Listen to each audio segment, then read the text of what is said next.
দেখো দেখো, বাড়িতে আছি বলে বউ আমার ওপর কি অত্যাচার করছে, বুঝতে পারছো? দেখো যখন যখন থাকবো এটাই করবো। এটা কি করছে, এগুলো প্র্যাকটিস করছি। প্র্যাকটিস করছে আইবুড়ো না কি বলে, আইবুড়ো প্র্যাকটিস করছে আমার হাতের ওপর। দেখো আমার লোমগুলো সব টেনে টেনে টেনে টেনে ছিঁড়ে দিচ্ছে। ভালো তো, ভ্যাক্স হয়ে যাচ্ছে ফ্রিতে। ফ্রিতে ভ্যাক্স হচ্ছে নাকি? দেখো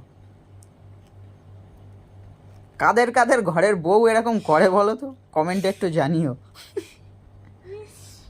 কি সুন্দর লাগছে, হ্যাঁ? আমার যে জ্বালা করছে সে আমি বুঝতে পারছি। ওর খুব মজা লাগছে, হ্যাঁ। দেখো সব তুলে তুলে ফাঁকা করে দিল।